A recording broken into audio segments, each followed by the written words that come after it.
Bueno, seguimos en DEF TV descubriendo Qatar. Vamos a ver ahora el segundo informe.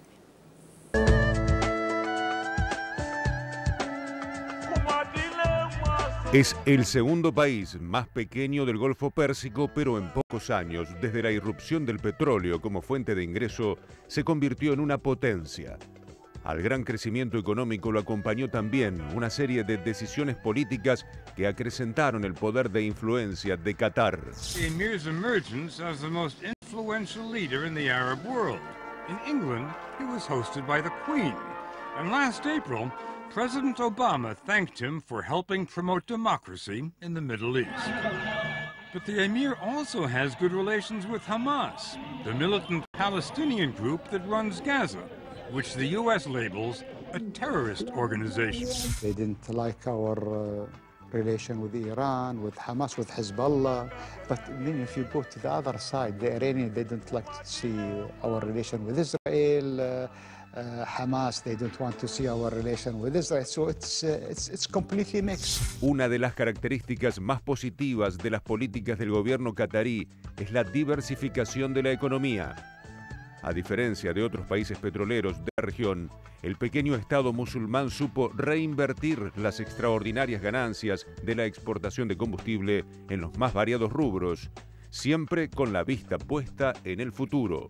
In Qatar, we have the technology, we have the vision, and we have the ambition to become the lab of the world, where an experiment in Doha could be conducted from your desk in New York, a simulation in Saigon could be controlled in Kuwait, or a robot in Riyadh could be guided by an engineer in Abu Dhabi.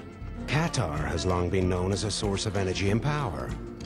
This new energy and power is knowledge, and it will transform cyberspace. Las inversiones tienen siempre una visión estratégica para ampliar la economía catarí, pero también para ganar terreno en otros aspectos del desarrollo, no solo productivo, sino también cultural. Algunas de las marcas o empresas más tradicionales de la cultura europea hoy forman parte del patrimonio de Qatar. Valentino, the fashion label worn by the likes of Jackie Onassis and Elizabeth Taylor, has been sold to the Qatari royal family. The report price is around $800 million. Valentino isn't the only major company to fall into the Qatari basket. Here at the super screen, let me show you what I mean. This was Harrods, which was, of course, owned by Mohammed Al Fayed. In 2010, the Qataris bought the iconic department store from Mr. Al Fayed. And in 2011, Qatar Sports Investment bought a 70% controlling stake in the French football club Paris Saint-Germain. They are buying big in an effort to diversify the economy. Dentro de una lógica expansiva, una de las principales herramientas del gobierno catarí para lograr mayor influencia fue la creación de la última gran cadena de noticias internacional. Al Jazeera, ideada, realizada y financiada íntegramente por el Estado de Qatar, es una consulta obligada para conocer de cerca el mundo árabe. Say that Al Jazeera created problems for some leaders in the Middle East. It created big problems. It got them overthrown.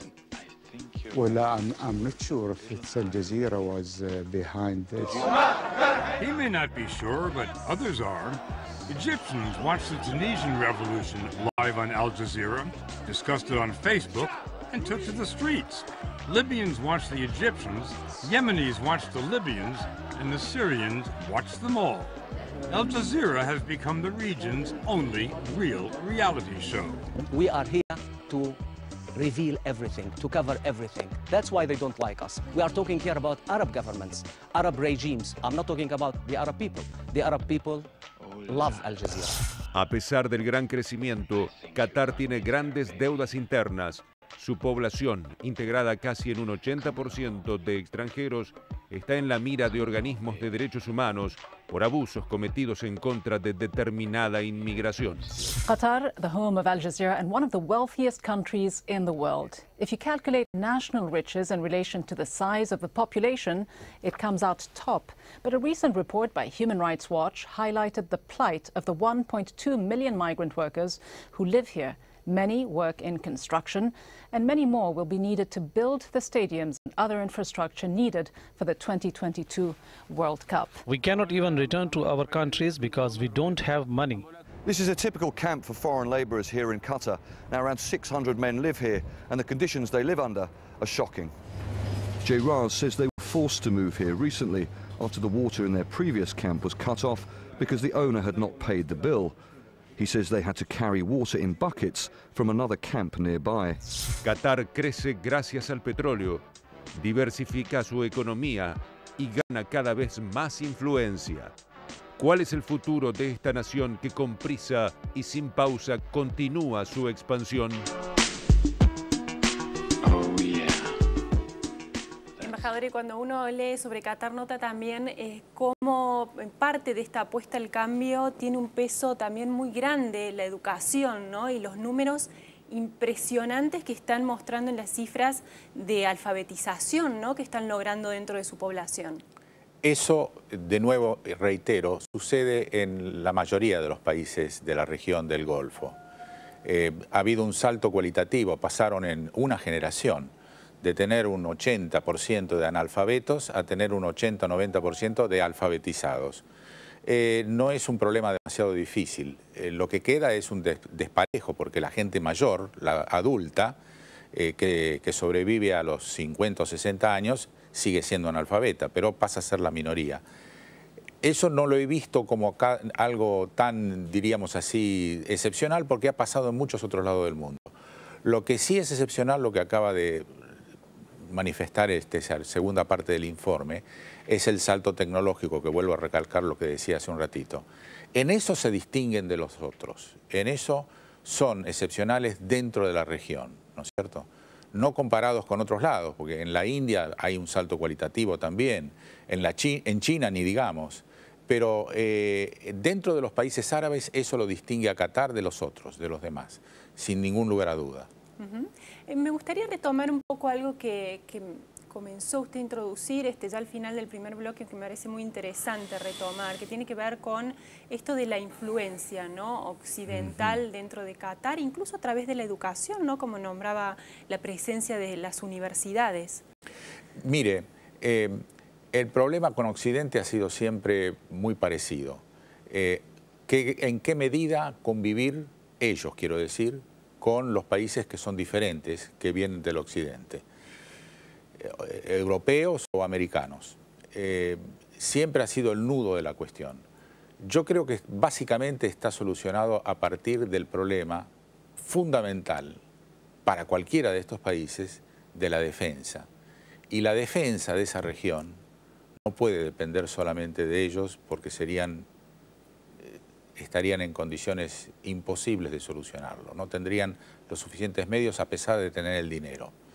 Allí hace falta, para la defensa de eso, hace falta un externo. No interesa quién, pueden ser los chinos, pueden ser los rusos, pueden ser los americanos, pero solos es difícil que puedan defenderse ante un posible ataque de un poderoso de la región. Bueno, uno puede leer a varios analistas definiendo a Qatar como el gran aliado de los Estados Unidos en la región. Es verdad, pero hay un aliado mucho más grande y mucho más importante, que es Arabia Saudita. Pero todos son aliados. Kuwait no es menos aliado de Estados Unidos, tampoco Bahrein y tampoco Emiratos Árabes. La diferencia está en qué es lo que tiene cada uno. Y Qatar, a partir de 2003, tiene una de las bases más importantes de los Estados Unidos, aeronaval. Eso ocurrió luego que los Estados Unidos decidieron salir de Arabia Saudita en 2003, abandonar la base militar que tenían en Arabia Saudita, la única que les quedaba, que era grande, cerca de Riad, y se les ofreció venir a Qatar. Bueno, crearon en Qatar, cerca de Doha, obviamente, muy lejos no puede estar porque es todo chiquito, una base impresionante. Ya la tenían, pero la hicieron muchísimo más grande e importante. Y por ser una península, estar sobre el mar, es no solamente una base aérea, sino también naval. Así que ahora en la región están las bases en Kuwait, en Bahrein las bases navales, americana y británica, en Qatar la base aeronaval, en Emiratos también hay bases americanas. O sea, bueno, y ellos parecen también estar apostando fuerte a la creación de un ejército por las compras impresionantes también que están realizando de tanques y armamentos a Alemania, por ejemplo, ¿no? Es verdad, pero diríamos, uno puede comprar muchas armas muy sofisticadas, pero después hace falta quien las use, ¿no? Sea capaz de usarlas. Y además hace falta efectivos, una cantidad importante de efectivos, y con ese tipo de población es difícil. En realidad dependen, los países se han unificado en el Consejo de Cooperación del Golfo. Es una especie de organismo de integración entre ellos, y ha incluido dentro de la integración la cuestión de la defensa. Ahí estamos en otro nivel, porque hay varios países que colaboran a la misma causa de la defensa, y es mucho más posible, no individualmente, en conjunto.